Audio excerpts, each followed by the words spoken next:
king, I am not a god, I am Humpday! Yo, what's up, Tano? In today's video, we're taking Hydroid Prime into the deep ocean to fight level 9199 Steel Path Sharks. Let me show you what this Warframe capable of first. Let's go.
Welcome back, Tano, from the deep ocean. That was a good swim against level Kappa. As always, before I build a weapon or warframe, I rely on my method called DVS, becoming culture lately in my community.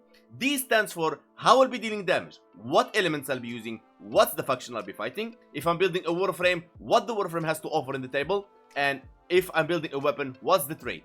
Warframe Wiki is your friend. Now, V stands for how I proc 10 stacks of viral to make enemies vulnerable by 325% more damage to their HP. S stands for stripping enemies armor. We don't care about armor, what we care about is damage reduction that comes with armor, and by lowering that, we deal higher damage. Hydroid offers in the table corrosive to armor strip and offers viral from Tempest Barrage Augment. Really powerful warframe if you give him a chance. Before we move any further, you need to learn something called shield gating in Warframe. What is shield gating?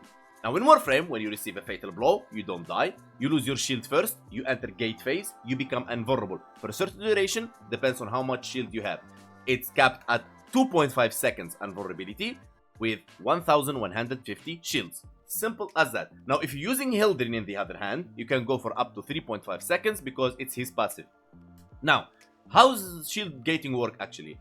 All you have to do is you return your shields because before that invulnerability phase ends, and then enemy will hit you in your HP and you'll be dead. Okay, so the idea is you lose your shield, you are in gate phase, you return your shield. So shield gating, so you don't die. How you return your shield? There is mods for that or helminth abilities. Simple as that.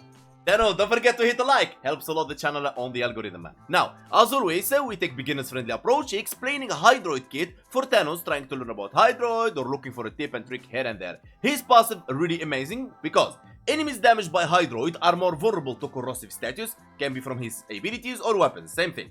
With initial status reducing armor by 50%. Wait a sec, you need to understand how corrosive work actually. Now, when you hit an enemy with corrosive, the base code of the game, it goes 26 reducing armor, 26% reducing armor, and then every single stack of corrosive goes 6 until you reach 10 stacks of corrosive, 80% armor strip.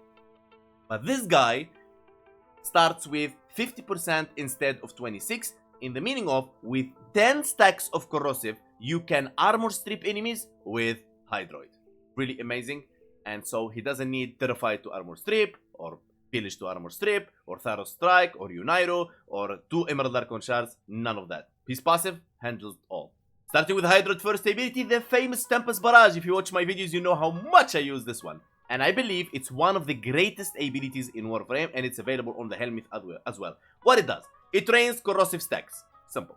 With his passive, it can armor strip enemies. So that's the S. It got an augment called Viral Tempest. It will proc Viral alongside the Corrosive. So that's the V and S in one ability. And don't ever think about removing Tempest Barrage for any reason. I'll come after you. Now, Tidal Surge. You go as a wave in the ground, you collect enemies and you put them in front of you. I don't like it. It's not really good, and that's what I replace with a helmet ability. It got an augment called Tidal Impunity. Clears statue effect, which is nice, and grants 12 seconds of statue immunity for yourself and allies that comes in contact with it, reducing Tidal Surge energy cost for 15 to 15. And I just used the Rolling Guard and I'm good to go. If you really want to use it, go ahead. There is no issue on that. Plunder. This one is a bit complicated, but I will explain it in a simple way. As many enemies you have beside you, you're gonna get armor and increase of corrosive damage. Easy, easy. Armor will start to scale the higher the enemies go, so you will die eventually. Doesn't matter how much armor you have, but the damage increase from the corrosive really amazing, and what makes this ability awesome. Everything affected by ability strength, of course. Now, Plunder got an augment. I don't really use it. Plunder gains 50% max corrosive damage and armor and heals allies with affinity range for 50 health. Now, if you don't find anything to put in your Hydroid, throw this one in if you have it. Now, Tentacle Swarm.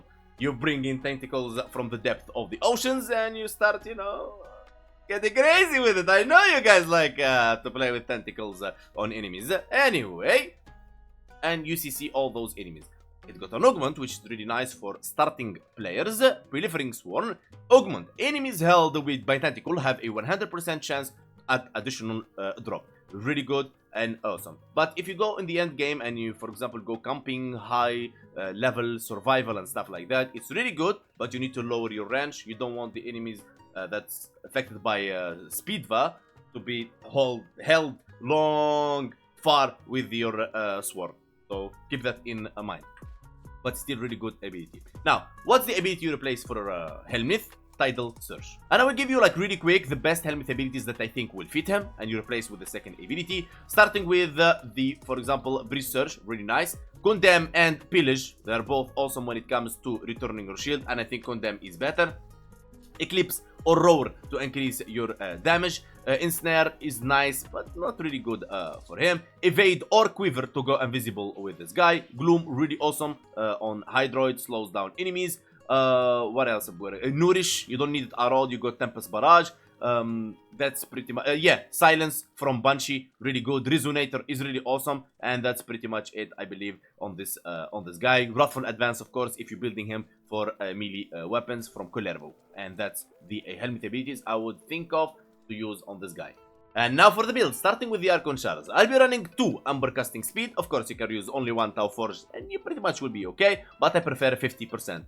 Then, he comes with around 600-ish shields, and with 2 Tau Forge Azure, I can push him to 1100 without using any shield mod. Really good stuff. 2.4 seconds invulnerability on shield gate is okay. 2.4 or 2.5, so it's not so far from each other. Now, Tau Forge Crimson Archon Shards for ability duration, and then for the build we go like so. Brief Respite is the shield gate mod we're going to be using.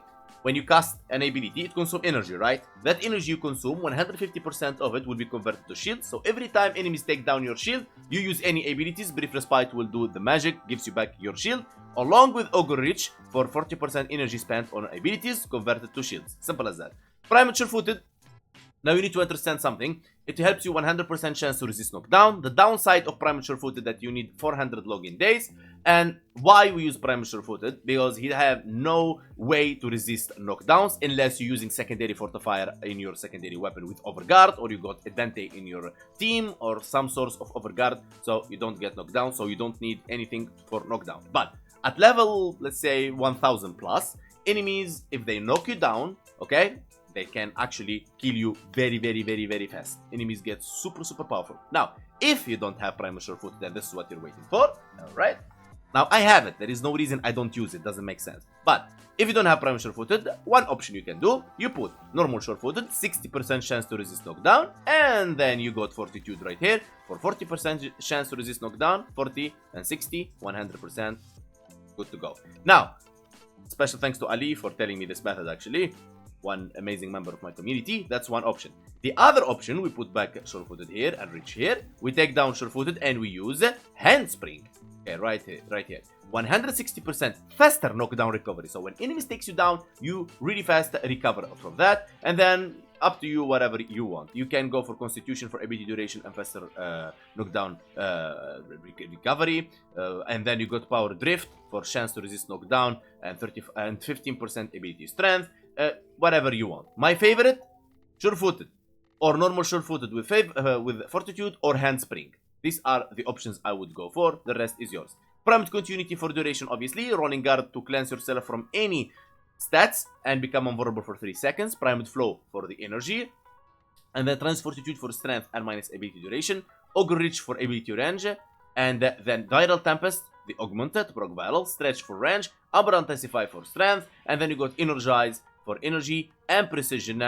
On headshot, 300% damage for 18 seconds on secondary weapons. Now, of course, you can replace Arcane Precision, depends on the weapon you're using. For example, you're using a melee, will be Fury, you're using whatever. Switch it, depends on even you we want to use another Warframe stuff, or you can even use Aegis, right here. Play around, whatever fits you the most. Now, what's the helmet ability I'll be using? Quiver.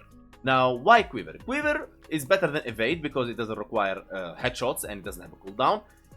Quiver will make you invisible, and that's a style of survivability. So actually, when I stand still and put Quiver on, I can kill everything around the map, proccing viral and armor stripping them, CCing them with Tentacle Swarm, increasing my damage with Plunder. And if I get a random bullet or something like that, or I'm moving from location to location, Shield Gate is my friend.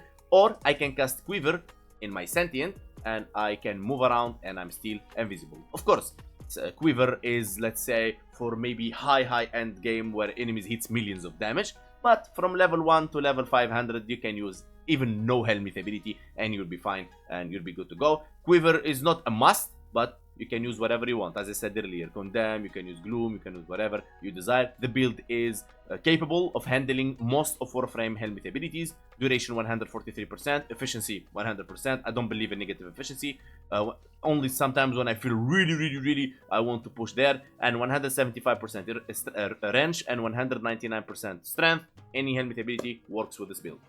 And now let's summon level 225 heavy quarter gunners on steel path. First thing you want to do, cast the third ability, so you get that 1493 armor and 378% more damage. And then you cast the Tempest Barrage, so you armor strip them and you proc viral on them. And then use the fourth ability to gather them in, and they're pretty much dead. Enemies from level 1 probably to 300, okay, steel path, you can actually nuke them on this way. Easy as that. Now, when it comes to Quiver, Quiver depends on what content you're playing. So if you are standing still in a certain place, you go like so. Make sure that when you use your operator to move away from your Warframe, as your Warframe will be here and you'll be here, move away. Because enemies will attack your operator and your Warframe can receive certain bullets. Now remember, when you're using guns and you are invisible, enemies can hear you and they will start hitting that location. And also, from the time you lose Quiver and you recast Quiver, enemies will know your location and they will come right there. Okay, that's that. Also, pay attention and carefully kill the Eximus units always first, especially the electric Eximus, the blue one with the, like, let's say, with the bolts running around them. That's that. Now, if you're moving from area to area and you're a bit good at aiming, you can jump, right click, and aim at your Sentient, and then you cast your Quiver, like I'm doing right about here. What happens is, your Sentient will get the Quiver, and he will start moving around with you, and easy as that. Now, use any weapons you want with this guy, you're good to go. Now, let's unpause those enemies, so you can have an idea about shield gating. Okay, losing Quiver in a second. Here we go. So, they attack me every time my screen glitches. That means I lost my shield. My shields, and I enter gating phase. I got slash and puncture there, but what saves me now from dying is actually Arcane Aegis. The moment it's out, I am reshield, like I'm shield gating manually with my abilities. Now, we forgot Arcane Aegis on, but you get the point here, right? And this is an example of you can be actually immortal with just Arcane Aegis with the same build. But let's take off Arcane Aegis really quick, so we can show you just shield gating and how you can survive with that. Okay, that was spontaneously. Honestly, I forgot it right there before I come recording in simulacrum. But as you can see right here, and the casting speed is really important. And the moment I lost my energy, I died. Okay, so shield gating is a game of energy and shields. That's it. But the problem is, at high levels, enemies deals a lot of damage. And the fact that you're going to be shield gating constantly, like so, look at it. They'll be dealing damage to me, and I'm going to be recasting. You eventually run out of energy, and if you don't have high KPS or high KPM, you're actually going to die. That's why I'm going to be using Quiver. So I am invisible, like so. You see, they stopped attacking me because they cannot see me anymore, and my shield just recharged, and I don't have any energy anymore. It gives me the time to get some energy, like about there. So you get the point and the flow of the build. I know if you're going to ask about the builds I used and so on, everything in the channel. My companion is Hydroid Prime, really simple. Cordon to pull enemies, duplex for the clones, soul to attack, vacuum to pull the loot, manifold for more cordon, and then you got shield, armor, health, reinforced bond for fire rate, tenacious bond for critical damage if your companion has 50 plus critical chance. I'm using this Riven with critical chance. Doesn't have to be the same Riven, just get the Riven with CC and you'll be good to go. My Verglas will be proccing viral and heat. Verglas is the best sentient weapon in the game, and that's pretty much it. In the end of the video, I highly recommend using Hydroid 9 out of 10. Just the survivability of this guy, you need to know what you're actually doing and understand his kit.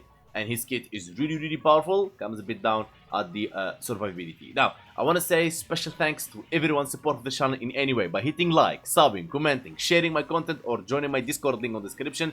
And special thanks to the members Yareli Main, Broken Shot, Yahya bin Zaid, Banana Man, Julian, Jugubot, Ernest, Arnie, and Alex. Special VIPs, the Voiceless 1-2, the Undisputed Donator Free Hate, and the Donators Free Hate, Kali Rek, All Free, Victor, Mr. V, Mika Wesa, Yareli Main, Hamza, Black Magic, Banana Man, Milan, Illinois, Master. Big love to you, and thank you so much for all your amazing support. Let me know in the comments below what you think about Hydroid, and what's the next weapon or Warframe you want to see, or even guide. Big love to you all.